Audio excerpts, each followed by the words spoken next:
కానీ వాళ్ళు తరచూ ఫెయిల్ అవుతూ ఉంటారు. అంటే ఎలాంటి లోపాలు స్టూడెంట్స్ తరచుగా చేస్తూ ఉంటారు సార్? యాక్చువల్లీ లోపాలు అని చెప్పలేనండి. కొంతమంది ఆర్థిక పరిస్థితుల పరంగా కూడా ఇష్యూస్ ఉంటాయి.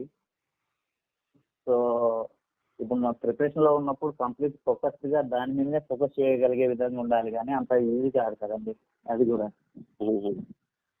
అంటే కంప్లీట్గా చెప్పాలంటే ఇప్పుడు ప్రిపరేషన్లో ఉన్నప్పుడు ప్రతి మంత్ అవ్వగానే హాస్టల్ ఫీ కట్టాలి, ఎలా ఎలా ఎలా అని ఫస్ట్ మంత్లో ఫస్ట్ 10 days హాస్టల్ ఫీ గురించి టెన్షన్ పడుకుంటూ మంత్ ఎండింగ్కి వచ్చేటప్పటికి కూడా అరే ఈ మంత్ హాస్టల్ ఫీ కట్టాలి కదా, నెక్స్ట్ మంత్కి ఎలా ఎలా అని చివరి 10 రోజులు కూడా మానసికంగా ఇబ్బంది పడుతూ ఉండే నేపథ్యం ఉన్న పరిస్థితులు అవి చూస్తున్నానండి నేను. యాక్చువల్లీ ఇటువంటి ఇష్యూస్ లేకపోయి ఉంటే, ప్రశాంతమైన వాతావరణం ఉంటే, ఫ్యామిలీ సపోర్ట్ కూడా ఉంటే ఆర్థికంగా ఎవరైనా సక్సెస్ అవుతారండి. అలానే ఫైనాన్షియల్ ఇష్యూ ఒక్కటే కీలకం అని చెప్పలేను. ఫైనాన్షియల్ గా వీక్గా ఉన్న వాళ్ళు కూడా సక్సెస్ అయిన వాళ్ళు చాలా మంది ఉన్నారు. బట్ టైం పట్టొచ్చు, చెప్పలేము. ఓకే.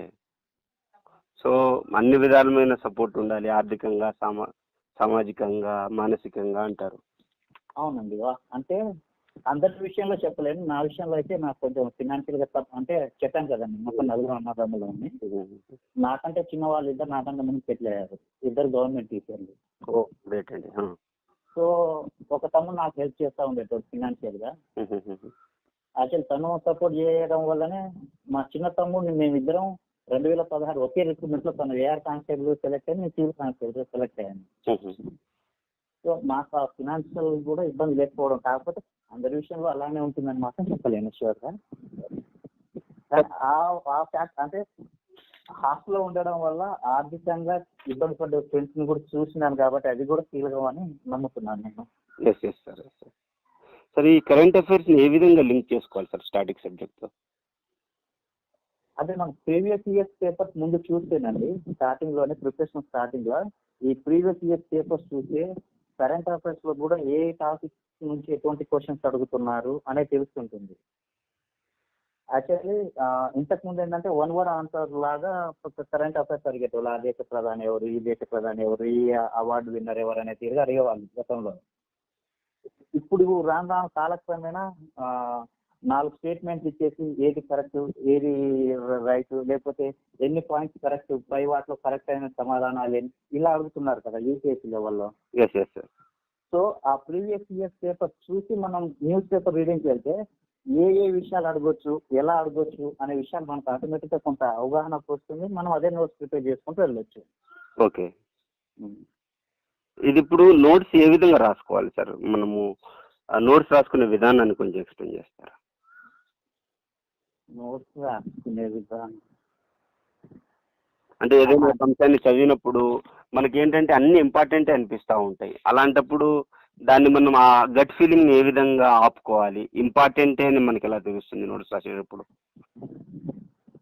యాక్చువల్లీ కరెంట్ అఫైర్స్ లో ఇంతవరకే ఇంపార్టెంట్ అని చెప్పలేమండి. మన మనసుకి ఏది ఇంపార్టెంట్ అనిపిస్తే అంత రాసుకొని వెళ్ళడమే బెటర్. ఎందుకంటే యాక్చువల్లీ విషయం ఏంటో చెప్తాను, మనం ఇది అడగకపోవచ్చు, కాంపిటేటివ్ గా ఇది అడగకపోవచ్చు అని నిర్లక్ష్యం చేస్తే దెబ్బైపోతామండి. ఫస్ట్ మనం కాంపిటేటివ్ లో సక్సెస్ అవ్వాలంటే మన పాయింట్ ఆఫ్ వ్యూలోనే కాకుండా ఎంతసేపు ఎగ్జామినర్ పాయింట్ ఆఫ్ వ్యూలోనే ఆలోచించుకుంటూ వెళ్ళడం బెటర్. ఇలా కూడా ఎందుకు అడగరు, అడిగే అవకాశం ఉంది కదా, దేన్ని ఎందుకు మనం నిర్లక్ష్యం చేయాలని ప్రతిదానికి ఇంపార్టెన్స్ ఇవ్వాలండి. ఓకే సార్, మీ విజయ రహస్యం ఇది అని మీరు ఏమైనా చెప్పగలుగుతారా? అంటే ఈ స్ట్రాటజీలో అయితే చెప్పండి సార్. విజయ రహస్యం అంటే ఏం లేదండి, కాకపోతే నేను ఫస్ట్ నాకు ఎవరైతే ఏ ఇన్స్టిట్యూట్ లో ఎవరైతే ఫ్యాకల్టీ నోట్స్ చెప్పారో ఫస్ట్ క్లాస్ నోట్స్ బాగా ప్రిపేర్ అయ్యానండి. ఆ తర్వాత రెఫరెన్స్ బుక్లు యాడ్ చేసుకున్నాను. అంతే, class notes reference books add చేసుకొని అందులో నుంచి ఇందులో కవర్ కాని పాయింట్లు ఏమైనా ఉంటే యాడ్ చేసుకుంటూ వెళ్ళాను. కానీ ఫస్ట్ 99% కాదండి, ఫస్ట్ త్వరగా ఒక 10 times మనం క్లాస్ నోట్స్ ని చదవాలండి. అప్పుడే క్లియర్ గా మనకు ఒక ఐడియా వచ్చేస్తుంది సబ్జెక్ట్ సంబంధించి. ఓకే. తర్వాత వేరే బుక్ రెఫరెన్స్ లాగా వేరే బుక్ తీసుకున్నప్పుడు మనం కవర్ చేయని పాయింట్లు ఏమన్నా ఉంటే అవి యాడ్ చేసుకుంటూ వెళ్ళిపోతే ఖచ్చితంగా సక్సెస్ అవుతాం అని మాత్రం చెప్పగలను. గ్రేట్ గ్రేట్ అండి. సార్ ఇప్పుడు ఆన్లైన్ ప్లాట్ఫామ్స్ని ఈ యొక్క ఆన్లైన్ ప్లాట్ఫామ్స్ ఏవైతే ఉన్నాయో అవి చదువుని పట్టణం నుంచి గ్రామీణానికి తీసుకొస్తున్నాయి కదా. సో ఈ విధంగా ఇలాంటి మా అకాడమీ లాంటి ప్లాట్ఫామ్స్ మీ విజయానికి ఏమైనా దోహదపడ్డాయా? యాక్చువల్లీ నేను స్మార్ట్ మొబైల్ యూజ్ చేయలేదండి ప్రిపరేషన్లో ఉన్నప్పుడు. ఓ గ్రేట్ గ్రేట్. అంటే సరే యూజ్ చేయలేదంటే డిస్టర్బ్ అవుతాను కాదు, కాబట్టి నా ఆర్థిక పరిస్థితి అలానే ఉండేది. స్మార్ట్ మొబైల్ యూజ్ చేసేంతగా లేదు. ఓకే ఓకే యూజ్ చేయలేదు నేను. ఓకే, మీ ఒపీనియన్ ఏంటి సార్ ఈ ఆన్లైన్ ప్లాట్ఫామ్ ఎడ్యుకేషన్స్ మీద మీ ఒపీనియన్ ఏంటి? మెటీరియల్ గ్యాదరింగ్ ఈజీగా అవుతుందండి. ఓకే. ఇంకొకటి చాలా మంది సక్సెస్ అవుతున్నారు కదా. సార్ సార్ మీ విజయంలో సహాయపడిన ఎవరికైనా కృతజ్ఞతలు చెప్పాలంటే చెప్పండి సార్. మా ఫ్రెండ్స్ ఉన్నారండి చాలా మంది. ఫ్యామిలీ, మా తమ్ముళ్ళు, ఫ్యామిలీ మెంబర్ సపోర్ట్ ఉంది. ఇంకొకటి ఏంటంటే మా ఫ్రెండ్స్ చాలా మంది సపోర్ట్ చేసిన వాళ్ళు ఉన్నారు చిన్న చిన్న విషయాల్లో. అంటే ఫినాన్షియల్ గా ప్రతిసారి తమ్ముళ్ళని అడగలేము. అందులోనూ మా ఫ్రెండ్స్ చాలా మంది హెల్ప్ చేసిన వాళ్ళు. మన నవీన్ అని నవోదయ క్లాస్మేట్, రాకేష్ అని, రాంబాబు అని కొంతమంది ఉన్నారు. వీళ్ళంతా ముందే సెటిల్ అయి ఉన్న వాళ్ళు.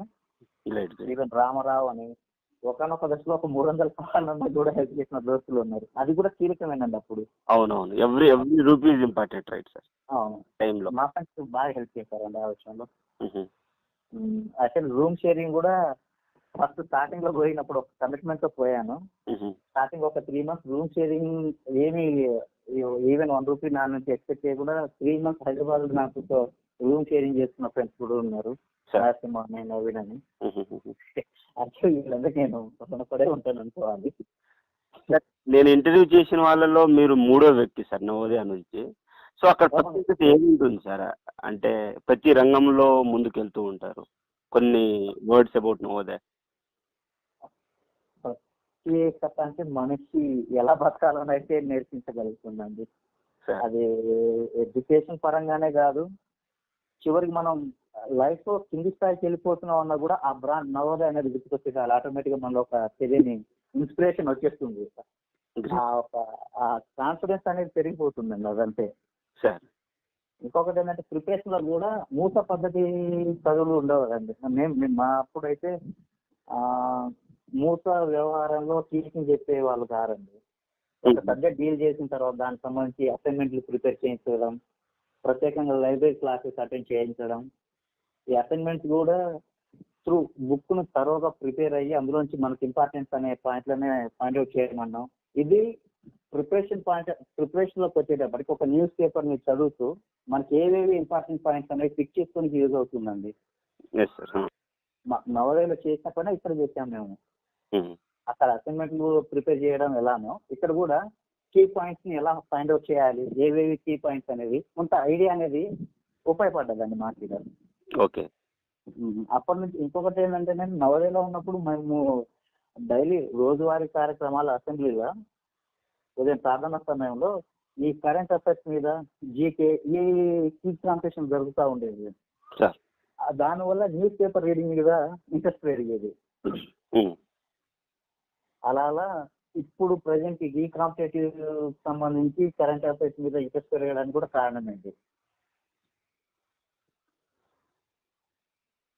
అది యాక్చువల్లీ అది ఒక ధైర్యం అండి మాకంటే. పడిపోయే స్టేజ్లో కూడా నవోదయ ఆ పదం గుర్తుకొచ్చే చాలు, అది ఎక్కడ తెలియని ఒక మానసిక ధైర్యాన్ని ఇచ్చేస్తుంది.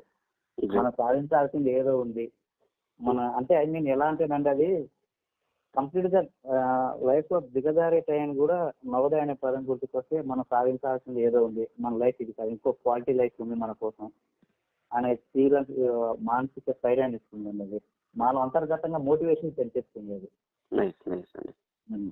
అండ్ ఇంకొకటి చిన్న విషయం అండి, నవోదయలో ఫ్రెండ్ సర్కిల్ కూడా సార్ నవోదయ సర్కిల్ కూడా ఇప్పుడు నాకు హెల్ప్ చేసిన వాళ్ళు కూడా నవోదయ ఫ్రెండ్ సర్కిల్ అండి. Okay okay. మానసికంగా ఎలా ప్రిపేర్ అవ్వాలనే విషయంలో కానీ ఎప్పుడైనా మానసికంగా డిస్టర్బ్ అయినా ఇది కాదబ్బా లైఫ్, నీకు కావాల్సిన లైఫ్ ఇంకొకటి ఉంది, భగవంతుడు టెస్ట్ చేస్తుంది కావచ్చు నిన్ను ఒక బెటర్ ఆపర్చునిటీ ఇవ్వడానికి, అండ్ మేబీ నువ్వు రైటా కాదా ఆ ఆపర్చునిటీని క్యాచ్ చేసుకోవడానికి కరెక్ట్ పర్సన్వా కాదా అని టెస్ట్ చేస్తుంది కాబట్టి నిన్ను నువ్వు ప్రూవ్ చేసుకోవాలి, ఇలా మోటివేషన్ కూడా చేసేవాళ్ళండి మా ఫ్రెండ్స్. ఆల్మోస్ట్ ఆసమ్ ఫ్రెండ్స్ నాకు నవోదయలో దొరికారు. గ్రేట్ గ్రేట్ అండి. అంటే ఫ్రెండ్స్ రోల్ చాలా ఎక్కువ ఉంది మీ విజయానికి. లైక్ గ్రేట్ అండి. సార్ చివరిగా మా వ్యూవర్స్కి ఏదైనా చెప్పాలనుకుంటే చెప్పండి సార్. ఈ విధంగా ప్రిపేర్ అవ్వాలి, లేదనుకుంటే ఈ విధంగా చేయండి అని చెప్పేసి. ఒక్కటేనండి, కాంపిటేటివ్లో సక్సెస్ అవ్వాలంటే ఫస్ట్ క్లాస్ నోట్ని నెంబర్ ఆఫ్ టైమ్స్ చదవాలండి. తర్వాత రెఫరెన్స్ బుక్ని యాడ్ చేసుకోవాలి. ఒకే బుక్ను నెంబర్ ఆఫ్ టైమ్స్ చదవండి. ఒక్క సబ్జెక్టు నెంబర్ ఆఫ్ బుక్స్ చదవడం కన్నా ఒక సబ్జెక్ట్ ఒకే బుక్ను తరువుగా నెంబర్ ఆఫ్ టైమ్స్ చదవడం బెటర్ అండి. అది ఖచ్చితంగా అలా చదివితే ఖచ్చితంగా సక్సెస్ అవుతారండి. కొంచెం స్మార్ట్ వర్క్ యాడ్ చేసుకుంటూ వెళ్తే షూర్ డెఫినెట్లీ సక్సెస్ అవుతారు. Thank you so much sir. Thank you అండి. Unacademy.